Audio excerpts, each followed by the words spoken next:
राजकीय घडामोडी, सामाजिक विश्लेषण, कृषी विभाग, कला व मनोरंजन विश्व आणि क्रीडा क्षेत्रातील बातम्यांचे ताजे व अचूक अपडेट्स महाराष्ट्र शाही न्यूज मराठी।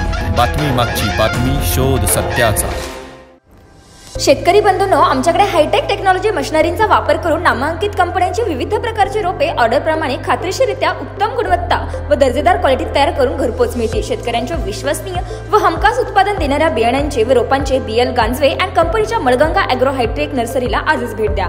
तसेच मुंबई, पुणे, नाशिक, ओतूर, नारेगाव, संगमनेर, चाकण यांसारख्या कृषी मार्केटच्या डेली सर्व्हिसमध्ये मिरची, गवार, भोपळे, दोडके, कोबी, फ्लॉवर, कारले, शिमला मिरची, वांगी त्या सर्व प्रकारच्या भाजीपाल्यांची खरेदी व विक्री केली जाते। आमचा पत्ता Malganga hi-tech agro nursery, Sakur Phata जवळच, पिंपळगाव देपा, तालुका संगमनेर। संपर्कासाठी proprietor Babasaheb Ganjave Patil, mobile number 7507 35 45 21।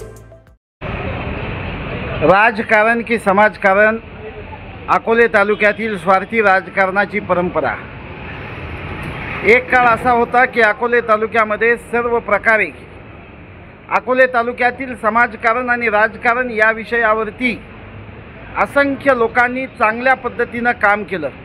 कोणत्याही प्रकारची घराणेशाही अथवा घराणेशाहीचा वास सामाजिक जीवनामध्ये किंवा राजकीय जीवनामध्ये येऊ दिला नाही। परंतु आज अकोल्याच्या राजकारणाचा आणि आगामी होत असलेल्या स्थानिक स्वराज्य संस्थांच्या निवडणुकांचा जर अभ्यास केला तर तत्व, निष्ठा आणि पक्षाचे विचार यांना गुंडाळून टाकून फक्त स्वार्थ आणि स्वार्थासाठी मोजकी काही घराणी आपली घराणेशाही आणि आपल्या वारसदारांना सत्तेतून राजकारण आणि राजकारणातून पैसा, पैशातून राजकारण आणि राजकारणातून पैसा अशा प्रकारचं काम अकोले तालुक्यात करत आहे। खऱ्या अर्थानं मित्रांनो, ज्या समाजासाठी जो समाज आज दऱ्याखोऱ्यामध्ये राहतो, जो समाज आजही वेदना, यातना आणि दुःख सहन करतो, अशा समाजासाठी कोणत्या राजकीय घराण्यानं काम केलं हा संशोधनाचा आणि शोधाचा विषय आहे।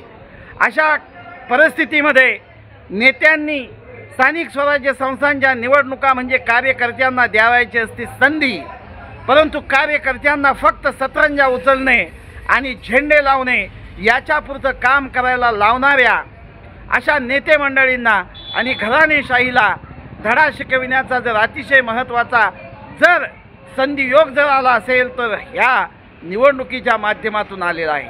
तमाम अकोले तालुक्यातील सुजाण, सुज्ञ आणि मॅच्युअर, एज्युकेटेड अतिशय चांगल्या प्रकारच्या तरुणांना मी आव्हान करतो की येणाऱ्या स्थानिक स्वराज्य संस्थांच्या निवडणुकांमध्ये कोणत्याही प्रकारे समाजाची दिशाभूल करणाऱ्या आणि समाजाला फक्त स्वतःच्या स्वार्थासाठी बळी देणाऱ्या राजकीय नेत्यांच्या मागे न जाता आपापल्या स्थानिक स्वराज्य संस्थेच्या निवडणुकीमधील प्रत्येक जिल्हा परिषद गटात आणि गणामध्ये अत्यंत प्रामाणिक असणाऱ्या आणि समाजाची निष्ठा बाळगणाऱ्या अशाच लोकांच्या पाठीशी, मग तो कोण्याही पक्षाचा का असेना, त्याच्या पाठीशी खंबीरपणे उभे राहण्याची वेळ या निवडणुकीमध्ये आली आहे। खऱ्या अर्थानं मित्रांनो, अनेक या राजकीय नेत्यांचे पक्षातील फेरफटके जे झालेले आहेत, या पक्षातून त्या पक्षात, त्या पक्षातून या पक्षात हे फेरफटके मारण्याचे धंदे यांचे ज्यावेळेस टक्केवारीचे वांदे बंद होतात त्याच वेळेस चालू होतात। खऱ्या अर्थानं सांगायचं ठरलं तर पाण्याविना मासा तसा सत्तेविना अकोले तालुक्यातील हे नेते कधीच बाजूला राहू शकत नाहीत।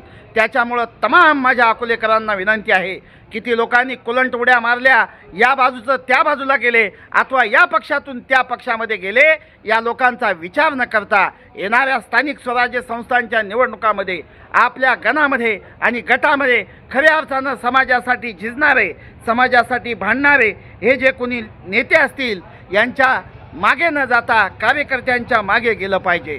स्वार्थासाठी राजकारण करणाऱ्या आणि समाजाचा बळी देणाऱ्या या लोकांना दूर हाकलण्याची नाही, लाथाडण्याची वेळ खऱ्या अर्थानं आलेली आहे। फक्त आणि फक्त समाजाचा वापर आपल्या स्वतःसाठी करणाऱ्या या लोकांना चेकमेट देण्याची गरज आहे। नेते म्हणजे एक प्रकारची जबाबदारी असते। सामान्यातील सामान्य माणसाला, असामान्य माणसाला खऱ्या अर्थानं पुढं आणणं, त्याला पिचलेल्या नडलेल्या माणसाला पुढं नेणं, झोपलेल्याला जागं करणं, जागेलेला उठवणं, उठवलेल्याला चालतं करणं, चालत्याला पळतं करणं आणि पळत्याच्या हातामध्ये विकासाचा झेंडा देणं हे नेत्याचं काम असतं. नेत्याचा एक पाय जनतेमध्ये आणि एक पाय विकासाच्या दिशेनं असावा लागतो. परंतु आमच्या नेत्यांचे दोन्हीही पाय जिथे फक्त सत्ता भेटेल या ठिकाणी आणि जिथे फक्त स्वार्थ साधता येईल अशा ठिकाणी दिसून येत आहेत. म्हणून नेत्यांच्या मागे न जाता निष्कर्ष एकच करा की बदल घडवा. एज्युकेटेड, मॅच्युअर आणि चांगल्या प्रकारे सामान्य कुटुंबातील लोकांना संधी द्या. एवढीच माझी विनंती राहील, हीच माझी कळकळीची विनंती राहील. नेत्यांचे मागे जाणे आणि नेत्यांच्या 2 पैशा मागे जाणे म्हणजे खऱ्या अर्थानं अकोल्याच्या राजकारणाला एक प्रकारचा कलंक लावल्यासारखा आहे. जय हिंद, जय महाराष्ट्र. महाराष्ट्र शाही न्यूज मराठी, बातमी मागची बातमी, शोध सत्याचा.